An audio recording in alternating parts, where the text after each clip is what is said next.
এত সুন্দর চটপটি যদি নিজেরা বানায় খেতে জানি তাহলে কি আর বাইরে যে আবল তোমার খাপ দরকার আছে চলে না সাথে বানায় খাই কি এগুলো কি কম দেখি দূর আপনারা কেমন করবেন আপনারা জানেন নাকি আমি করে দিই এগুলো লই যে চটপটি খাই না সে চটপটি বানানোর দেয় তাহলে যদি নর্মাল পানির এখানে ভিজে রাখছিলাম ওটা লয় এক রাতে একদিন ভিজে রাখলে সবচেয়ে বেশি ভালো হয় অত সময় ছিল না এই জন্য সকালে ভিজে বিকেলে সেদ্ধ দিয়ে দিচ্ছে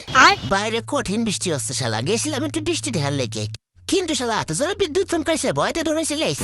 ওই দেখ আমার বাবি শালারা কইছি ভিডিও করবো হাতের তাঁত আছে না রুটিও বেলে বেলাইছে কেমন লাগে মিজাজটা যাই গে এখন এই যে চটপটির মধ্যে খাওয়ার জন্য কিছু চিপস লাগবে সেটারে বাইজে নিচ্ছে জোরে তেল দিয়ে বাইজে নিচ্ছে এটা আবার মিডিয়াম জ্বালা কিন্তু আসতে হবি না মস মস হবি না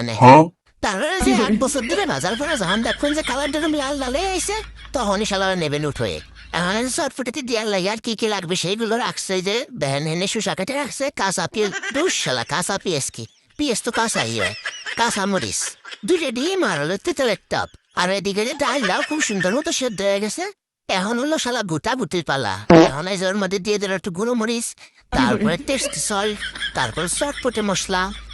তারপর নুন তারপর কাঁচামরিচ তারপর কাঁচা পিস দিয়ে এখন গোটা গোটা তারপর তুই লেবুর রস যা শালা যা ডিম রে গুটে ওইটা দিয়ে দিলে এখনই ওর মধ্যে তারপর শালা টক দিল এবার আবার গোটা গোটা এখন শালা ওর মধ্যে আবার দিয়ে দিল একটু শসা আর শেষ পর্যায়ে দিবি এখন হলো ওই কি যেন কয় সেই চিপস তারপর ওইটা দিয়ে আবার গোটায় গোটায় কি রে শালা এ কি গোটা গুটির বাজারে এসে নাকি অতিবারে যাই গেছালা ফাইনাল গোটা গুটির পরে ওই যে রেডি হয়ে গেছে সেই ফুচকা দূর শালা ফুচকা না চটফুটি